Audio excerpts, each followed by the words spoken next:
Quizás por el tiempo, no lo sé, me faltó algo. No sabría cómo explicarlo, pero yo les agradezco esta retroalimentación. Ahora les voy Sí, a pues, decir cómo llegué a la conclusión de el, la verdad bíblica y cómo la hice contemporánea para predicadores. Y ahí les voy a decir, voy a buscar y quiero invitarlos a todos a que hagan en base al manual, al pie de la letra.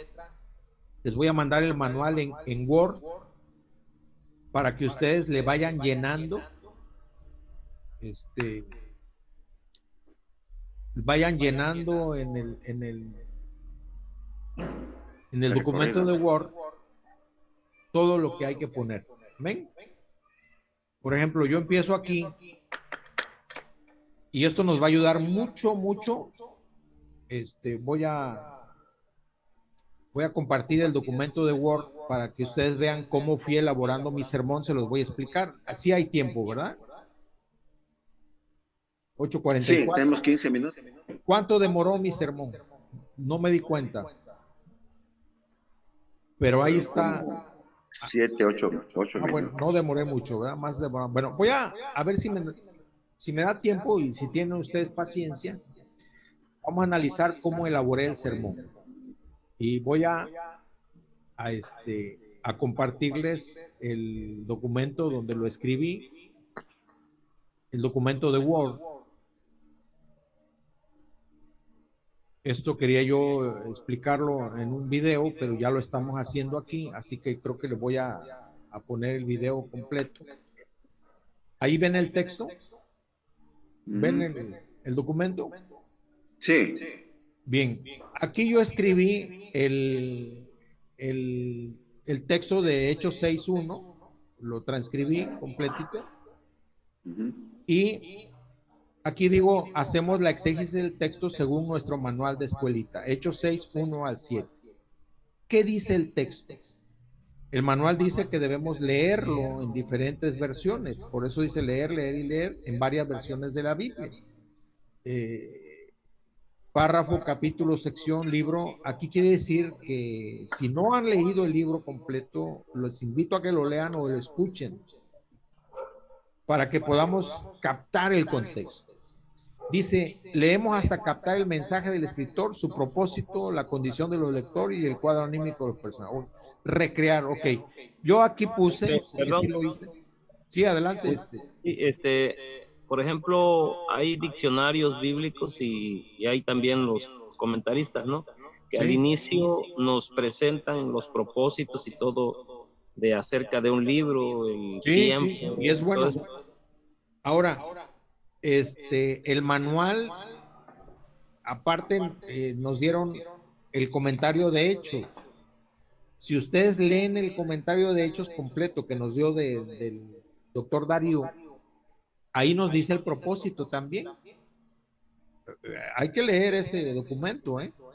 Bueno, yo no busqué más comentarios bíblicos, pero sí hice esto, leí en 4 versiones, y aquí te la pongo: NBI, NBE, PDT y DHH, y también la Reina Valera, o sea, eran 5. Orar el texto, que es la exégesis del Espíritu, eso hay que hacerlo. Leer para escuchar, ya saben, tú lo lees y tú mismo estás escuchando, meditas en lo que escuchaste el texto, te imaginas que andas en ese escenario y oras para responder. Y aquí hay una recomendación, se trata de oraciones cortas en primera persona. En este texto pongo el ejemplo de mis oraciones en azul y aquí las pongo, si las ven, Hechos 6:1.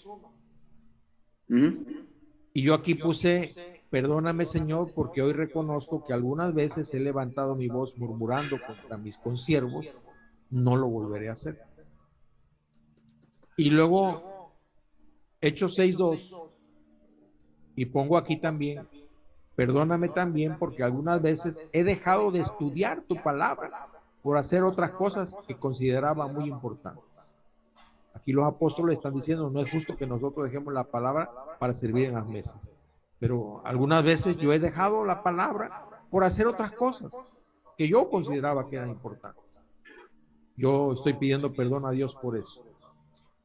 Aquí oro del texto 3 al 4, dice que ellos dijeron: buscad pues, hermanos, de entre vosotros a 7 varones de buen testimonio, llenos de Espíritu Santo y de sabiduría, a quienes encarguemos de este trabajo, y nosotros persistiremos en la oración y en el misterio de la palabra. Yo aquí oré: dame, Señor, el entendimiento para identificar a aquellos dentro de la congregación que tienen buen testimonio y que tú has llenado de sabiduría y de Espíritu Santo.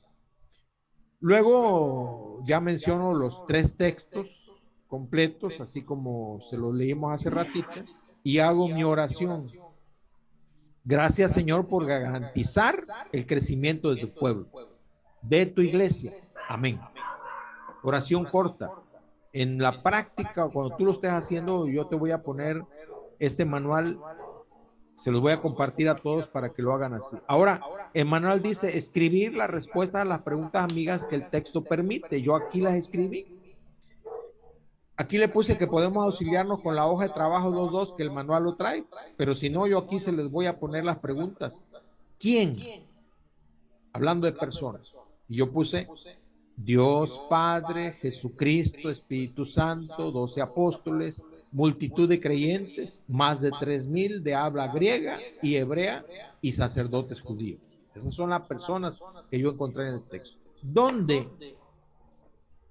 Pues Jerusalén, la comunidad cristiana del primer siglo. Tiempos. Aquí me habla de tiempo cronológico, atmosfero, ministerial, histórico. Bueno, yo encuentro el tiempo cronológico en los primeros años, cuando aumentó el número de creyentes. ¿Qué?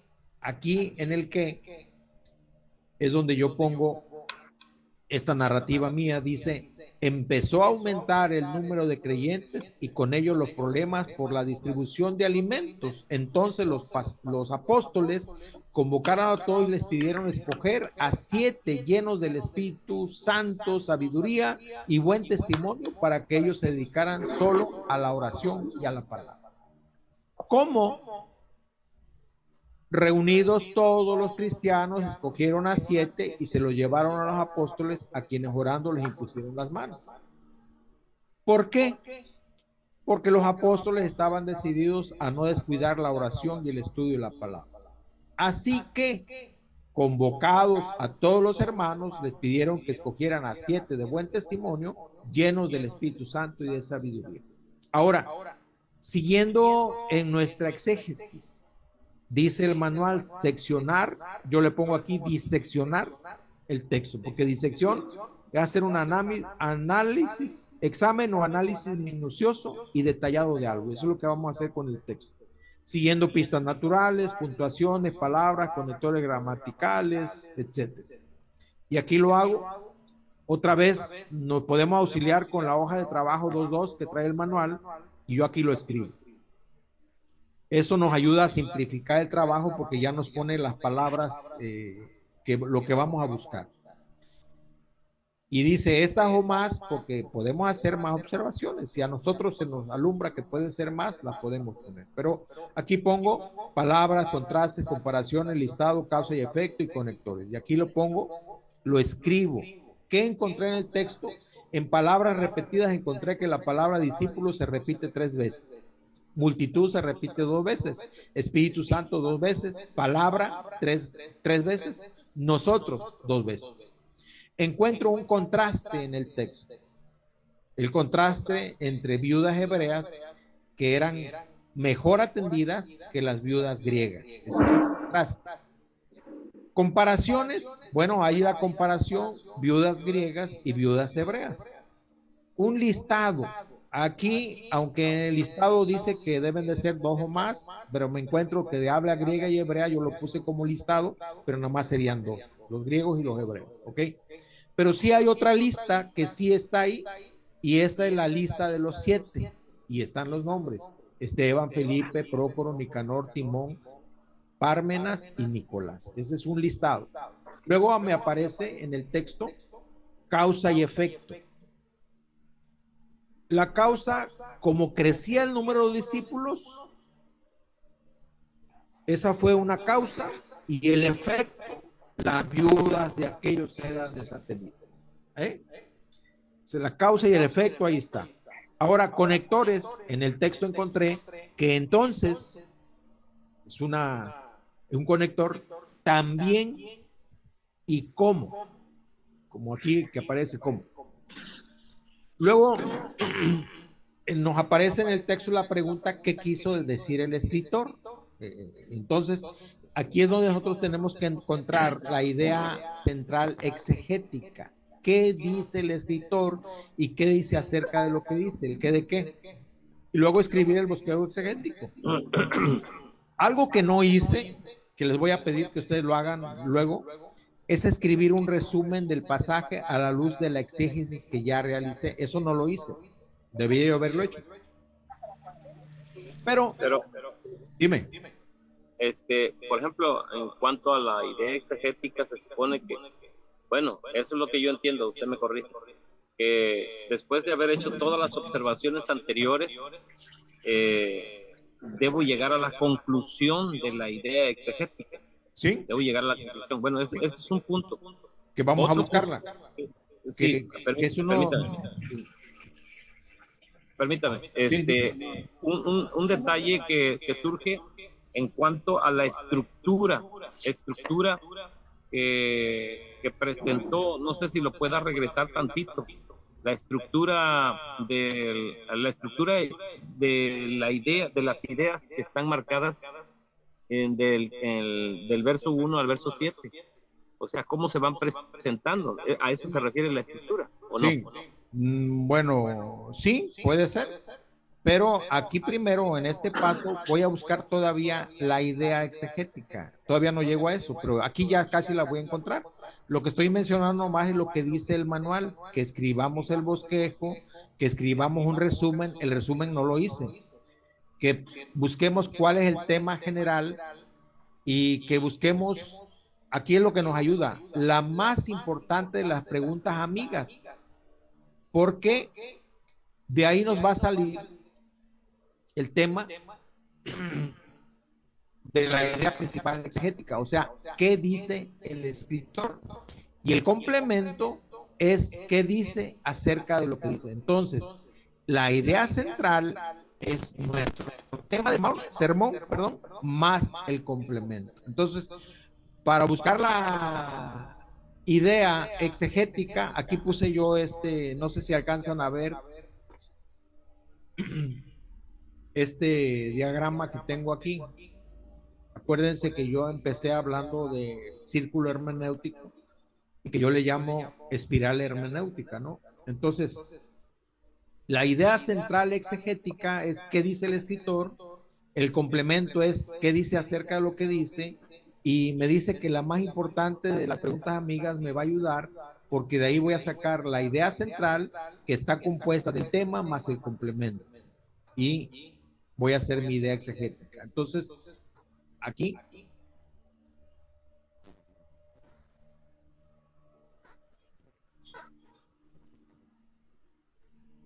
puse, noten que para descubrir qué quiso decir el escritor, retrocedemos en la espiral hermenéutica para identificar lo que para nosotros sería la más importante de las preguntas amigas.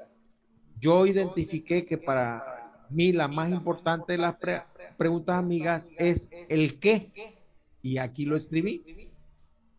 Y yo eso escribí, ¿qué? Bueno, explico.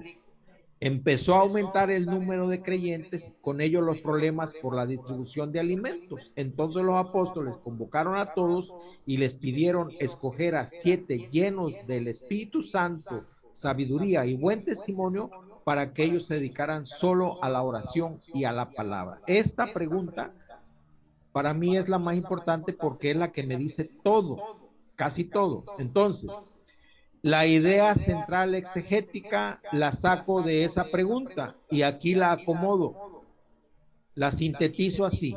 los apóstoles solucionaron un conflicto administrativo pidiéndole a todos elegir a 7 llenos de Espíritu Santo, sabiduría y buen testimonio para que sirvieran en las mesas y ellos se dedicaran solo a la oración y a la palabra. Ahí conformé mi idea central exegética.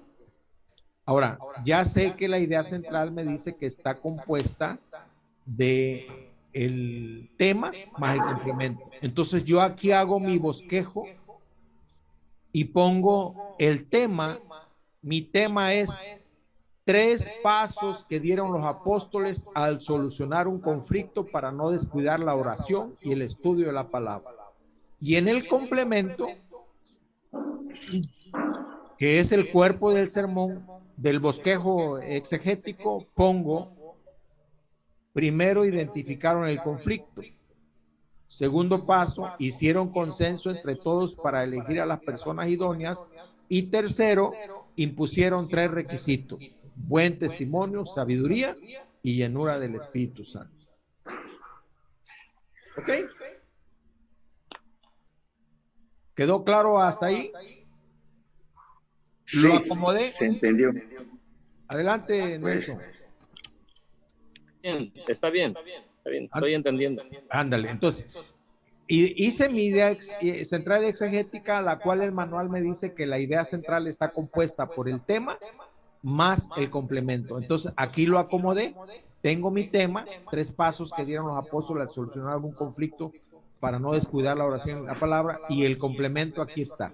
Identificaron el conflicto, hicieron consenso y pusieron 3 requisitos. Ese es el complemento y es lo mismo que está diciendo la idea central exegética. Ahora pasamos al recorrido interpretativo esencial, que es lo que nos está marcando el manual. Igual sigo insistiendo en que estamos haciendo un círculo hermenéutico o una espiral hermenéutica, y aquí este recorrido interpretativo nos dice que tenemos que entender el texto en nuestro pueblo y medir la anchura del río que vamos a cruzar, entender el texto en el pueblo de los receptores bíblicos, entenderlo en nuestro pueblo y cruzar el puente de los principios. Y el manual nos lo dice así: paso 1, 2, 3 y 4. ¿No? Entender el texto en el pueblo de los receptores, medir la anchura del río, cruzar el puente de los principios y entender el texto en nuestro pueblo. Así que, número 1, este recorrido interpretativo, vamos a decir que en la espiral hermenéutica nos regresa al texto otra vez y nos hace una pregunta: ¿qué significó el texto para los receptores bíblicos? El paso 1 dice es leer cuidadosamente el texto y analizarlo. En este primer paso hemos de intentar ver todos los detalles posibles del texto. Se trata de mirar y remirar, analizando lo analizable, escudriñar la gramática, examinar todas las palabras importantes. Hay que estudiar también los contextos histórico-literario, cómo se relaciona el pasaje en cuestión con lo que precede y lo que sigue. Ahora, si ustedes se acuerdan, ese paso ya lo hicimos al estarle haciendo preguntas al texto. Entonces, al hacer la exégesis y el bosquejo exegético, ya lo hicimos. Entonces, podemos contestar esta pregunta: ¿qué significó el texto para los receptores bíblicos? Y aquí lo pongo. Significó: los apóstoles solucionaron un conflicto administrativo pidiéndole a todos elegir a 7 llenos del Espíritu Santo, sabiduría y buen testimonio para que sirvieran en las mesas y ellos se dedicaran o se dedicarían solo a la oración y a la palabra. Luego pasamos al punto 2. Voy a buscar agua, Agustín, ahorita vengo. Luego pasamos al paso 2, que dice es medir la anchura del río a cruzar. Aquí, la pregunta que nos hace es: ¿cuáles son las diferencias entre los receptores bíblicos y nosotros? Entonces, tenemos diferencias en cuanto a idioma, situación geográfica, cultura, y le puse yo aquí, y bibliografía. Bueno, ¿por qué idioma? Bueno, porque ellos hablaban griego y hebreo, Hebreos, griegos, arameos, todo eso. y nosotros solamente hablamos español y algunos zapotecos. Así es. Ahora, la situación geográfica, bueno, pues nosotros estamos en México y ellos estaban allá en Jerusalén. La cultura, bueno, igual, ellos, es otra cultura, ¿no? Sí. La del Mediterráneo, y nosotros somos culturas acá mexicanos. Y le puse aquí la bibliografía porque esa es la diferencia. Ellos tenían rollos del Antiguo Testamento y nosotros ahora ya tenemos Hasta rollos, tablets. libros completos de la Biblia, ¿no? Entonces es diferente. Ahora, decía yo, si lees esta parte, verán que también nos dice a continuación que debemos intentar determinar cualquier similitud entre la situación de los receptores bíblicos y la nuestra. Entonces, ya las similitudes en lo que parecemos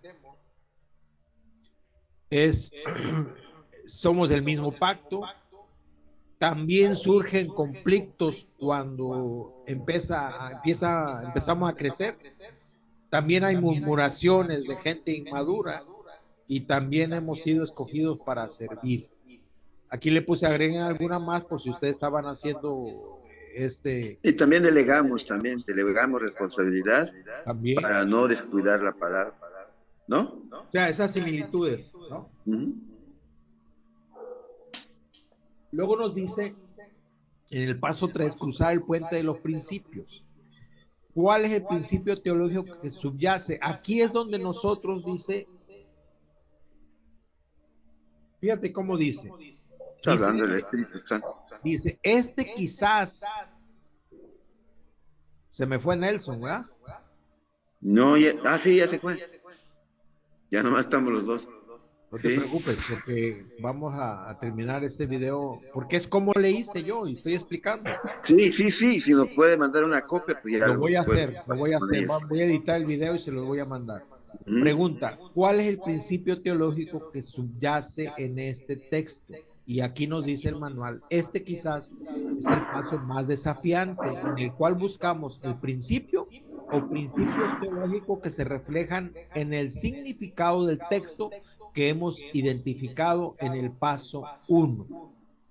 Hemos de recordar que este principio teológico es parte del significado. Tu tarea o nuestra tarea no es crear el significado, sino descubrir el que el autor quiso darle.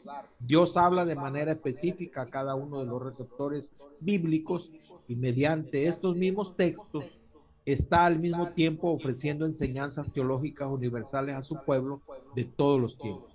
Para determinar cuál es el principio teológico que se aplica, hemos de recordar en primer lugar las diferencias que identificamos en el paso 2. A continuación, hemos de intentar determinar cualquier similitud entre la situación de los receptores bíblicos y la nuestra.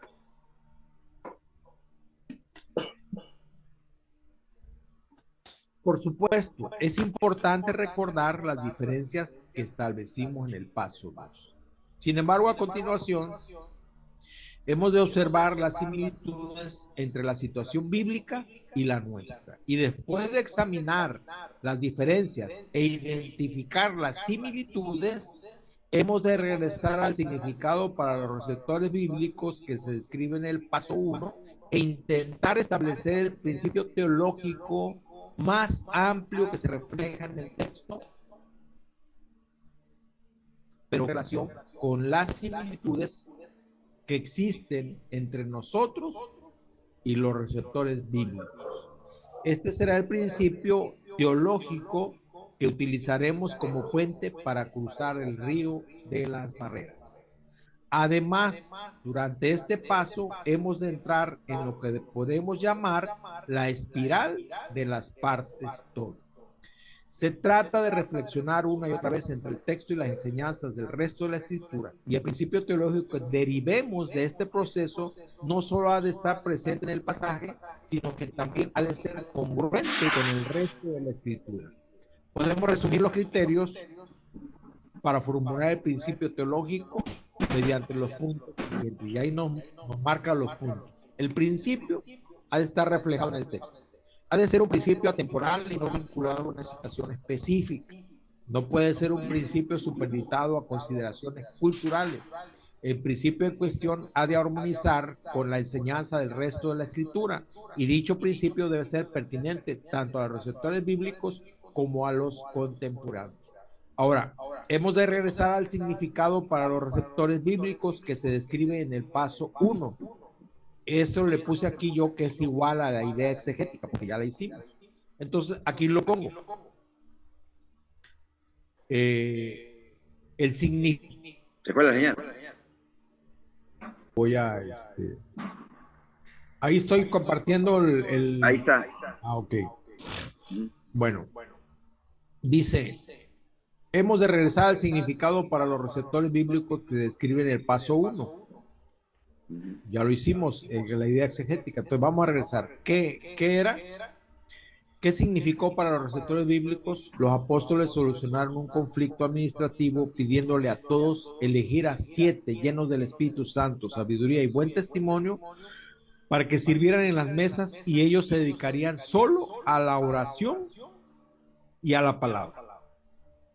Bueno, yo aquí le puse, personalmente, yo veía 2 diseños de lo que serían principios teológicos. Uno, dirigentes que aman la oración y la palabra. Y 2, líderes escogidos por su testimonio, sabiduría y llenura del Espíritu Santo. Pero esto lo expreso en un solo texto. Es lo que yo diría el principio teológico. Para servir en la iglesia se debe tener buen testimonio, sabiduría y llenura del Espíritu Santo, y amar la oración y la palabra. Para mí este es el principio teológico. Esa parte no pudiéramos meter la palabra convicción, o sea, de nace de ellos, pues, en amor en Cristo. Sí, tener esa convicción. No lo pongo aquí porque esa palabra no aparece en el texto. Yo estoy expresando aquí lo que veo que está. Lo que diga el texto. ¿Entiendes? No lo que. Ahora, eso de convicción, tú dices, lo puedo poner más adelantito y vas a ver dónde. Yo aquí le puse, tal vez ustedes puedan explicar lo mismo en otras palabras, porque este mismo texto se puede explicar en otras palabras, pero que digan lo mismo, ¿no? Puede ser como tú dijiste, pero tendrías que armar tu texto, ¿no? Ahora que ya tenemos el principio teológico, pasamos al punto 4, porque ahí nos menciona. Así que después de pasar a este punto 4 del recorrido interpretativo, estaremos en posibilidad de estructurar el bosquejo homilético. ¿Qué dice el paso número 4? Comprender el texto en nuestro pueblo. Pregunta, ¿cómo deberían aplicar los cristianos de nuestros días el principio teológico en sus vidas? ¿Cómo? Ahí donde nosotros tenemos que hacer contemporáneo este principio bíblico. Sí, que la misma palabra que ellos usaron del Espíritu Santo y orando, lo mismo estamos haciendo en este tiempo. Pues estamos dedicando la palabra en oración, y hasta hemos puesto, ¿cómo se llama? La mano también a las iglesias. Sí, pero aquí aunque lo dice el texto ahí, considero eso algo secundario, no, por eso no lo puse yo como una verdad. Bueno. Pero yo lo entiendo como idea teológica. Pero ahorita voy a seguir con esto y te voy a explicar qué hice.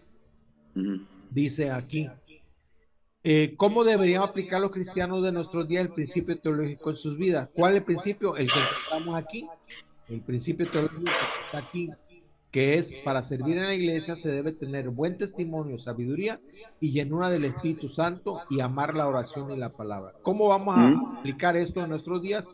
Bueno, Leamos nuevamente el punto 4 del recorrido interpretativo esencial. Dice, aunque por regla general de cada pasaje solo surgirá algunos principios teológicos relevantes para todos los cristianos de nuestros días, a menudo solo habrá uno. Existirá, sin embargo, numerosas posibilidades de aplicación. Esto es, lo subrayé en negrita porque eso es importante. Esto se debe a que los cristianos de hoy se encuentran en muchas situaciones específicas distintas. Cada uno de nosotros entenderá y aplicará el mismo principio teológico, aunque de manera ligeramente distinta, dependiendo de cuál sea nuestra situación del momento y de la realidad concreta de nuestra relación con Dios.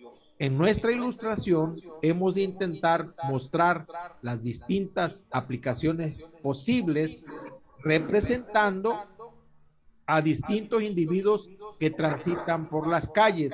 Y aquí está, no sé si alcanzas a ver el dibujo. Sí, se alcanza a ver. Aquí dice que estás cruzando el puente de los principios. Aquí el río, que puede ser más ancho y más angosto en alguna parte, nos habla de la cultura, la lengua, la época, la situación, el pacto, que es, vamos a cruzar, pero aquí nos hace un ejemplo de tres tipos de personas. Por eso incluso pone edificios grandes. A lo mejor las personas que viven en ciudades muy grandes, las personas que viven en ciudades medianas y a lo mejor las personas que viven en los ranchos, a lo mejor diferentes, ¿no? Pero también tiene que ver de otras situaciones diferentes. Pero aquí nada más lo que nos hace ver es que el mismo principio teológico va a ser aplicado aquí en este dibujo. Está mostrando tres tipos de personas diferentes. No especifica diferentes en qué, pero nada más. Ahora, enseguida intento mostrar distintas aplicaciones de este principio teológico a personas de nuestra época. Y yo lo escribí aquí, por ejemplo, madres solteras. Se debe cuidar el buen testimonio, procurando mantener una vida de oración y devoción a la palabra, lo cual resultará en llenura del Espíritu Santo y sabiduría. Es el principio teológico. Así, pero aplicado a un determinado. A ese tiempo. Sí, pero a determinadas personas. Y ya puse madres sí, solteras. Ya está dedicado. Sí. Aquí pongo predicadores. Para crecer en sabiduría hermenéutica es necesario dedicar más tiempo a la oración y lectura de la Biblia, cuidando nuestro testimonio y pidiéndole a Dios la llenura del Espíritu Santo y gracia para predicar. Este principio teológico lo aplico para ancianos de tercera edad. Bueno, y le pongo como principio teológico: hay servicios que la edad nos dificultará realizar, pero orar y meditar en la palabra pueden fortalecer nuestro discernimiento para instruir a los jóvenes a buscar sabiduría y la llenura del Espíritu Santo para servir en la iglesia. Luego lo aplico a indocumentados. El principio teológico aplicado para indocumentados. Donde quiera que te encuentres, la oración y meditación de la palabra te fortalecerán y te darán sabiduría para comportarte, y la presencia del Espíritu Santo te ayudará a dar buen testimonio. ¿Ok? Y ahí sacó 3 principios teológicos. Pues ya llevo como 4. Y este para pastores. Pastores. Ahí está. Es bueno dedicar tiempo de calidad a la oración y al estudio de la palabra y delegar responsabilidad a líderes de buen testimonio, llenos de Espíritu Santo y sabiduría, para que nos ayuden a administrar la congregación. El mismo principio. No, sí está completo eso. Aplicando. Ahora, aquí, como yo lo escogí para predicadores, ¿sí? Aquí le puse yo el principio bíblico: para crecer en sabiduría es necesario dedicar más tiempo a la oración y a la lectura de la Biblia, cuidando nuestro testimonio y pidiéndole a Dios la llenura del Espíritu Santo y gracia para predicar. Y ya el manual nos dice ahora que vamos a hacer la idea homilética, porque ya aquí, bueno, esto lo vamos a convertir en una idea homilética, ¿sí? Porque este es el principio. Y los principios, ahí va a sacar una idea Exacto. homilética. Ok. Ahora, dice la idea homilética o proposición o idea central. Entonces ya aquí le puse yo.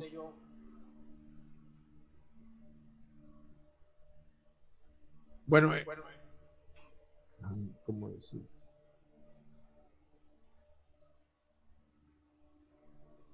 Bueno.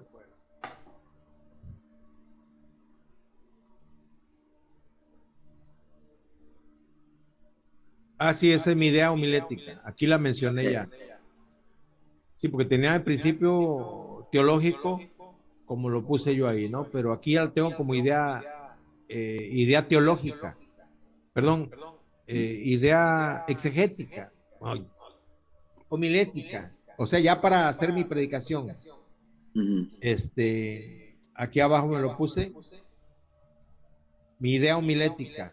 Para crecer en sabiduría es necesario dedicar más tiempo a la oración y lectura de la Biblia, cuidando nuestro testimonio y pidiéndole a Dios la llenura del Espíritu Santo y gracia para predicar. ¿Okay? Mi título, con estudio de la palabra y oración, mejoramos en sabiduría, testimonio y predicación. ¿Cómo se llama? El auditorio son predicadores. La introducción, esa introducción que me dicen que como que no estuvo bien, yo digo que sí. Es cuestión de verlo, ¿no? Estudiarlo para ver si está. Mire, está bien todo eso, Amado. Ahora, Yo puse...